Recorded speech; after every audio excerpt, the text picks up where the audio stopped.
సింహరాశి మఖా నక్షత్రంలో ఉండేటువంటి 1, 2, 3, 4 పాదములు, పుబ్బా నక్షత్రంలో 1, 2, 3, 4 పాదములు, ఉత్తరా నక్షత్రంలో మొదటి పాదం సింహరాశి. వీరికి ఈ సంవత్సరం ఆదాయం 11, వ్యయం 11, రాజపూజ్యం 3, అవమానం 6గా గోచరించున్నాయి. ఈ రాశి జాతకులకి ఈ సంవత్సరం శుభాశుభ మిశ్రమ ఫలితంగా ఉన్నది.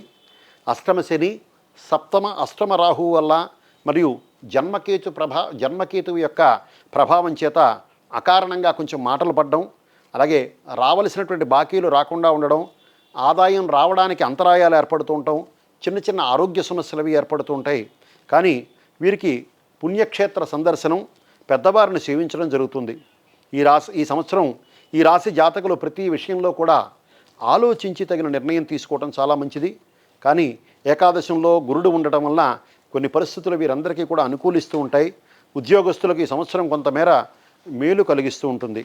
అధికారుల యొక్క మన్నన పొందడం, అలాగే సుదూర ప్రాంతాలకు బదిలీలు అవుతూ ఉంటారు. నిరుద్యోగులకు మాత్రం ఈ సంవత్సరం కొంత నిరాశ ఎదురవచ్చు.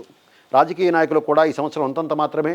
ప్రజల్లో వీరిపై వ్యతిరేకత పెరిగేటువంటి అవకాశం కూడా కలదు. వ్యాపారస్తులకు మాత్రం మిశ్రమమైనటువంటి ఫలితాలు ఉన్నాయి. గురుడు శని ప్రభావం చేత కొన్ని వ్యాపారాలు లాభంగాను, మరికొన్ని నష్టం వస్తాయి. షేర్ మార్కెట్లో ఉండేటువంటి వ్యాపారస్తులు తగిన జాగరూకతతో వ్యవహరించవలసినటువంటిది ఉంటుంది.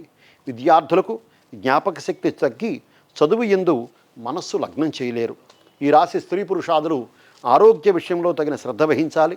నిత్యం భగవతారాధన మరియు ఆంజనేయ స్వామి వారి యొక్క ఆరాధన, ప్రతి మంగళవారం హనుమాన్ చాలీసా పారాయణ, శివాలయ సందర్శనం వల్ల మరియు ప్రతి శనివారం కూడా నవగ్రహ ఆలయంకు వెళ్ళటం వలన మనశ్శాంతి కలిగి కొంత రుగ్మతలు తొలగి శరీరమునకు ఆరోగ్యము కలుగును. స్వస్తి.